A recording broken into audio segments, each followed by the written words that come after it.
విజయవాడలో office work ముగించుకుని ఇంటికి వెళ్తుంటే ఒక బ్యూటిఫుల్ వ్యూ అయితే కనిపించింది మాకు. వెంటనే ఒక్క నిమిషం కూడా వెయిట్ చేయకుండా నిదానంగా కిందకైతే దిగాము. నేను మా కొలీగ్ ఆ నది ఒడ్డు అందాలన్నీ చూసుకుంటూ అలా సరదాగా అయితే ఆ బోటుల దగ్గరికి అయితే వెళ్ళాము. చూడండి, బోట్లు అయితే ఒడ్డును కట్టేసి ఉన్నాయి. అందుబాటులో ఉంటే దిగేసి ఫొటోస్ దిగుదాం అనుకున్నాము ఆ బోట్ల మీద. ఇక్కడ కొంతమంది ఈతలేస్తూ కొంతమంది చేపలు పడుతూ అయితే మాకు కనిపించారు. అక్కడ చేపలు పట్టే అతను చూడగానే ఇన్స్టాంట్ గా మేమైతే ఒక 2 చేపలు అయితే తీసుకుని కాల్చుకుని తిందామని ఫిక్స్ అయిపోయాము. చివరి భోగిలని మాస్టర్ కి హాయ్ చెప్పుకుంటూ నిదానంగా చేపలు పట్టే బాబాయ్ దగ్గరికి అయితే వెళ్ళాను. మేము వెళ్ళేసరికి ఆయన కూడా అప్పుడేనంటూ వచ్చింది. చేపలు అయితే చాలా తక్కువ పడ్డాయని చెప్పాడు. కాల్చుకుందాం అని చెప్పేసి అనుకున్నాం కదా. ఈ బ్రో దగ్గర అయితే గుర్ర చేప ఉందంట, అది ఆ బాబాయ్ దగ్గర ఇంకొంచెం గురుకుందంట. ఈ 2 తీసుకెళ్ళేది మనం కాల్చుకు తిందాము. ఇక్కడైతే దగ్గర చేపలు అయితే చూపిస్తాను. ఇది బ్రో తీస్తున్నాడు. ఇదిగోండి, ఒకటైతే తీసుకున్నాము ఈ బ్రో దగ్గర. ఒకటేనా బ్రో? ఇదిగోండి, ఇంకో చేప కూడా ఏదో పడిందంట. దాని పేరు తెలిస్తే తప్పకుండా కామెంట్ అయితే చేసేయండి. దీనికంటే కూడా కొంచెం పెద్దగా ఉందంట. దగ్గర చూపించాను. ఇది దాకా ఉంటుంది అన్నాడు బాబాయ్.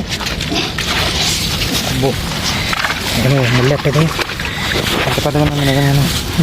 ఆ పెద్ద చేపలు 2 తీసుకుని ఆ కనిపించే ప్రకాశం బ్యారేజ్ దగ్గరలోకి అయితే వెళ్ళిపోయాము. మా కొలీగు చేపలు కాల్చడానికి పుల్లలు అయితే రెడీ చేస్తున్నాడు. నేనైతేనా ఎక్కడ కాల్చాలని చెప్పేసి ప్లేస్ అయితే ఎదుగుతూ ఉన్నాను. ఎగ్జాక్ట్ గా బ్యారేజీ ఎదురుగానే రాళ్లలోనే మేము తెచ్చిన పుల్లలన్నీ పోగేసేసి ఒక మంట అయితే వేసేసాము. ఇంకా వర్షం పడేటట్టు ఉందని చెప్పేసి వెంటనే ఆ మంటలో ఆ 2 చేపలను అయితే వేసేసాము. ఇలాగే పచ్చి చేపలని ఎలాంటి ఇంగ్రీడియంట్స్, ఉప్పు కారాలు లేకుండా మీరు కూడా తినుంటే తప్పకుండా కామెంట్ అయితే చేయండి. ఈ ప్లేస్ లో ఇలా పచ్చి చేపలు కాల్చుకుని తింటే కొంచెం డిఫరెంట్ ఉంటుందని చెప్పేసి ట్రై చేసాము. లాస్ట్ మంట కాకరకాయలాగా వేసాము.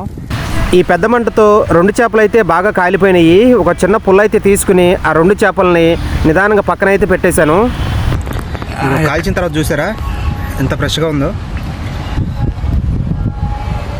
కాలవడం ఆలస్యం. అజయ్ మాత్రం తింటూనే ఉన్నాడు, అసలు ఆగట్లేదు. ఈయన నాకన్నా ఉంచుతాడు లేదు తెలియదు ముక్క. నేను మాత్రం స్టార్ట్ చేయాల్సిందే. టేస్ట్ మాత్రం చాలా బాగుంది. ఉడికింది కదా, ఉడికేసరికి చాలా బాగుంది. ఇదిగోండి.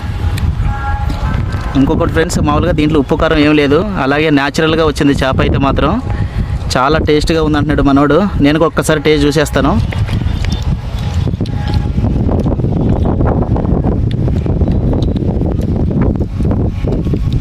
ఇద్దరం ఆ చేపలు తినేసిన తర్వాత ఇవి 2తో పాటు ఇంకొక 2 చేపలు ఎక్స్ట్రా కాల్చుకుని ఉంటే బాగుండేది అనిపించింది. టేస్ట్ అయితే అంత ర్యాంప్ ఎక్కించింది. మీరు కూడా ఇలాంటి ఎక్స్పెరిమెంట్ చేసి ఉంటే తప్పకుండా కామెంట్ అయితే చేయండి. ఎనీవే, ఈ ప్లేస్లో ఇట్లా చేపలు కాల్చుకు తినడం ఆ ఎక్స్పీరియన్స్ అయితే చాలా బాగుంది. కాల్చిన చేపలకి జిడ్డు ఎక్కువ ఉంటుంది, అందుకే కాళ్ళు చేతులు శుభ్రంగా కడుక్కుని ఇంటికైతే బయలుదేరాము. వీడియో ఎంటర్టైన్మెంట్ కనిపిస్తే తప్పకుండా వీడియోకి ఒక లైక్ అయితే ఇచ్చేసేయండి. Thank you for watching.